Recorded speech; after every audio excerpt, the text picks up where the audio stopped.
अध्याय 33 श्रीपादराजम शरणम प्रपद्ये। रमणी और नरसिंह रायलू का विवाह श्रीपाद प्रभु ने स्वयं ही करवाया। हम दोनों श्रीपाद प्रभु का दर्शन करके तथा उनसे आज्ञा लेने नदी पार कर कुरुपुर पहुँचे। श्रीपाद प्रभु ने अपनी प्रेम दृष्टि से हमें देखा और कहा, शंकर भट्ट, आप दोनों यहाँ से पिठिकापुरम के लिए प्रयाण करो। मेरे आशीर्वाद सदैव तुम्हारे साथ है। श्री प्रभु की आज्ञा शिरसावंद मानकर हम दोनों कृष्णा नदी पार कर ते दूसरे किनारे पहुँचे। कुरुपुर छोड़ने को मन मना कर रहा था और कुछ दिन प्रभु के सानिध्य में रहने तथा उनके सत्संग का लाभ लेने की प्रबल इच्छा थी। नाव में जाते समय पानी में एक बड़ी शिला दिखाई दी। उस पर श्रीपाद प्रभु के पदचिन्ह अंकित हुए थे। उस शिला पर खड़े होकर श्रीपाद प्रभु सूर्य नमस्कार करते थे। उन पदचिन्हों को देखकर हमारा मन एक अनामिक आनंद से भर गया। हमने श्रद्धापूर्ण भाव से उन पदचिन्हों पर अपना मस्तक झुकाया। उस पश्चात सजल नेत्रों से नाव में आकर बैठ गए। नदी पार करके हम पंचदेव पहाड़ पहुँचे। वहीं पर अल्पाहार करके आगे की यात्रा आरंभ की। हम चलते जा रहे थे। मार्ग में एक जवारी का खेत था। उसमें पैदल चलने के लिए ही मार्ग था। उस मार्ग से हम चले जा रहे थे। उसी समय उस खेत के मालिक ने हमें बुलाया और हमारा स्वागत किया। खाने के लिए कुछ मीठे फल दिए, पीने के लिए ताज़े दही की लस्सी दी। उस खेत के मालिक का नाम नरसिंह रायलू था। उन्होंने अपना घर उस खेत में बनाया था। उसमें ही वे रहते थे। एक दिन उनके घर के विश्राम करके आगे की यात्रा पर प्रारंभ करें, ऐसी नरसिंह रायलू ने प्रार्थना की। उनकी विनती हम टाल न पाए। एक दिन हम वहाँ पर रह गए। उन्होंने श्रीपाद प्रभु का लीला वैभव सुनाया।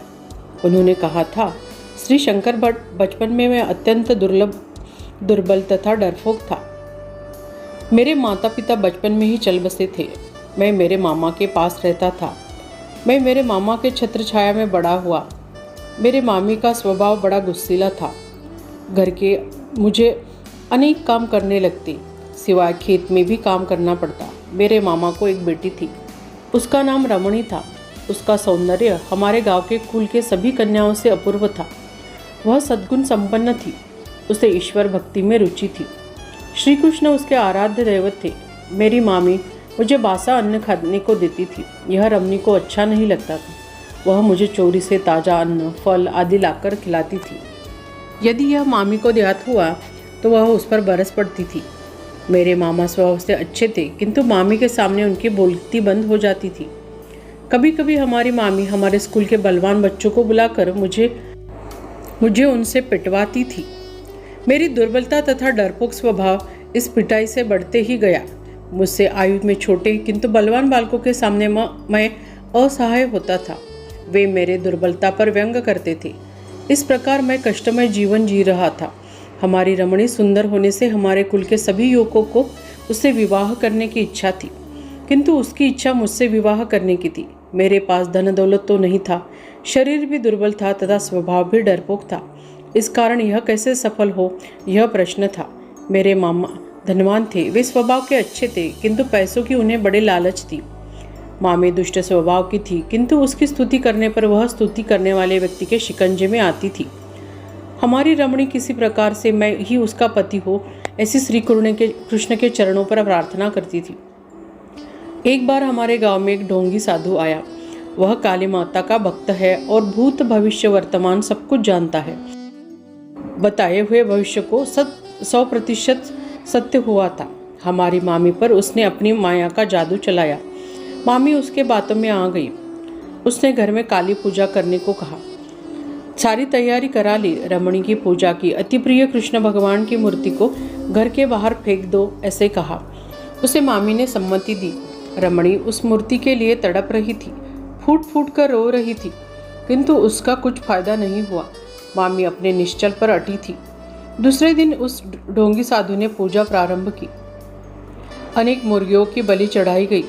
उस मुर्गियों के रक्त से घर का देव मंदिर भर गया था। उसे देखना भी बुरा लग रहा था। फूट फूट कर रो रही थी, किंतु उसका फायदा नहीं हुआ। मामी अपने निश्चय पर अटल थी। घर में मनुष्यों की कौटी और श्मशान साधना सामग्री भी रखी थी। उस पूजा के पश्चात घर के किसी विशेष स्थान पर अपार संपत्ति मिलेगी, ऐसा उस ढोंगी साधु ने कहा था। उस विशेष धन लाभ से कुटुंब में ऐश्वर्य संपन्नता प्राप्त होगी, ऐसा कहकर उसने घर में सारे लोगों को अपने विश्वास में लिया था। उस साधी को वशीकरण विद्या का ध्यान था। उस विद्या का प्रयोग करके रमणी का शील हरण करके का उसने सोचा था। इसीलिए वह घर में चित्र विचित्र पद्धति से पूजा कर रहा था। उससे रमणी की तद्वैत क्षीण होती गई। उसके रहन सहन में भी अंतर आया। अर्धरात्रि समय उसे रक्तपात होने लगा। मुर्गी बकरियां मारकर उसका रक्त उसे दिया जाता था। उसके शरीर में कालिका माता का प्रवेश हो चुका है, इसी कारण वह रक्त पी रही है। रक्त के बिना माता शांत नहीं होगी। उसके शरीर की कालिका माता निकल जाने के पश्चात वह पूर्ववत होगी, ऐसा उस ढोंगी साधु ने कहा था। घर के वातावरण में विभत्सता फैल गई थी। वह प्रतिदिन बढ़ते ही जा रही थी। घर में अन्न पकाए हुए पात्र अपने आप कुएं में जाकर गिर रहे थे। अर्धरात्रि घर में मनुष्य के अस्थियों का ढांचा दिखाई देता था और अनोखी भयंकर आवाज सुनाई देते थे। हमारा घर स्मशान भूमि के समान दिखाई देने लगा। उस ढोंगी साधु को घर से निकालने का सामर्थ्य किसी में नहीं था। यह कष्ट थोड़े दिन सह लेने से अपार संपत्ति की प्राप्ति होगी, इस आशा में मामी जी रही थी। घर की अवस्था बड़ी शोचनीय बनी हुई थी। अचानक एक दिन रात्रि के समय वह ढोंगी साधु रमणी के पास गया। उसका वशीकरण हो चुका था। साधु जैसा कहे वैसा रमणी सुनेगी और उसकी दुष्ट लालसा पूरी होगी, इस विचार से वह उसके अति निकट गया। रमणी जोरों से चिल्लाई। बाजू पर पड़ी हुई एक लोहे की भारी वजन की वस्तु उठाई और उस साधु के सिर पर मारी। वह ऐसा वर्तन कर पाएगी ऐसा उन्हें स्वयं को भी नहीं लगा। वशीकरण के पश्चात भी व्यक्ति ऐसा वर्तन कर सकता है, इसका उस साधु को आश्चर्य हुआ। श्रीपाद प्रभु आर्तत्राण परायण तत्व। दूसरे दिन सवेरे एक गरीब ब्राह्मण हमारे द्वार पर भिक्षा मांगने आया। हमारे घर में भूत प्रेतों का वास्तव्य है, चाहे तो उसे भिक्षा रूप में आप ले सकते हो, ऐसा रमणी ने उसे कहा। उस ब्राह्मण ने वह दान लेने को इनकार किया। उस ब्राह्मण का चेहरा अत्यंत शांत तथा उज्जवल था। उसी समय हमारे मामा बाहर आए। उन्होंने अपने घर की परिस्थिति का विवरण उस ब्राह्मण को किया और कहा कि उस परिस्थिति का कारक दुष्ट शक्ति को दान के रूप में स्वीकार करे। उस समय हमारी मामी भी बाहर आई और उसने कहा, तुम्हें देने के लिए हमारे घर में कुछ भी नहीं है। हमारे घर का दारिद्र्य आप भिक्षा के रूप में स्वीकार करें। उस समय मैं भी वहीं पर था। मैंने कहा, महाराज, मेरे पास एक चांदी का गले में डाला हुआ तावीज़ है।